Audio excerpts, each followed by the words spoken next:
মধ্যপ্রাচ্যে বাজছে নতুন যুদ্ধের দামামা। টানা প্রায় ৯ মাস ধরে ফিলিস্তিনের গাজা ভূখণ্ডে আগ্রাসন চালাচ্ছে ইসরায়েল। আর এই আগ্রাসনের শুরু থেকেই লেবাননের শক্তিশালী সংগঠন হেজবুল্লাহ ও ইসরায়েলের মধ্যে বেড়েই চলেছে উত্তেজনা।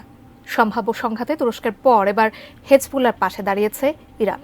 এমনকি লেবাননে হামলা হলে ইসরায়েলকে পৃথিবীর মানচিত্র থেকে মুছে ফেলা হবে বলেও হুঁশিয়ারি দিয়েছে ইরান। বিস্তারিত শেখ ফরিদের রিপোর্টে।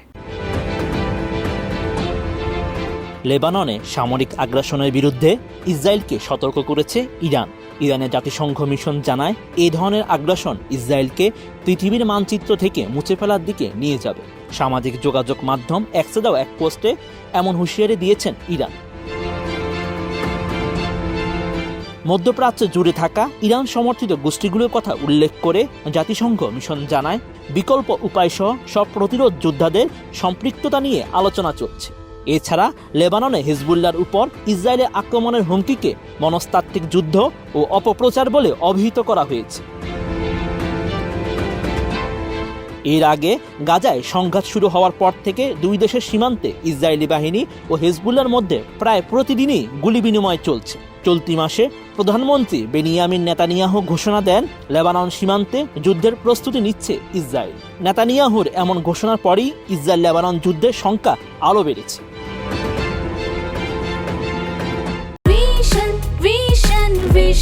100% কপার কন্ডেন্সারে তৈরি ভিশন ফ্রিজ, তাই গুণে মানে অটুট থাকে বছরের পর বছর। ইসরায়েলের সংবাদ মাধ্যম জানায়, গত কয়েকদিন ধরে হিজবুল্লাহর বেশ কয়েকটি লক্ষ্যবস্তুতে হামলা চালিয়েছে ইসরায়েলি বাহিনী।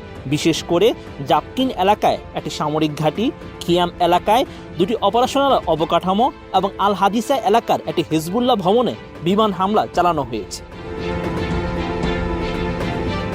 চলতি সপ্তাহে ওয়াশিংটনে ইসরায়েলের প্রতিরক্ষা মন্ত্রী ইয়োভ গ্যালান্ট জানান, ইরান সমর্থিত হিজবুল্লাহ বাহিনীর বিরুদ্ধে যে কোনো ঘটনার জন্য প্রস্তুতি নিচ্ছে ইসরায়েল। হিজবুল্লাহ খুব ভালোভাবেই জানে যুদ্ধ শুরু হলে লেবাননে কতটা ধ্বংস ডেকে আনতে পারে ইসরায়েলি বাহিনী। এদিকে লেবাননে ইসরায়েলের আগ্রাসনের বিরুদ্ধে কোনো রকম সংযম, কোনো নিয়ম ছাড়াই যুদ্ধ শুরু করা হবে বলে হুমকি দিয়েছেন হিজবুল্লাহ প্রধান হাসান নাসরুল্লাহ। অন্যদিকে ইসরায়েল লেবানন ক্রমবর্ধমান উত্তেজনা চরম আকার ধারণ করেছে। এর ফলে নিজেদের নাগরিকদের লেবানন ছাড়তে বলেছে জার্মানি, কানাডা, নেদারল্যান্ডস, যুক্তরাষ্ট্রসহ বেশ কয়েকটি দেশ। এর মধ্যে বৈরুতে অবস্থানরত সৌদি নাগরিকদের অবিলম্বে দেশ ছাড়তে বলা হয়েছে।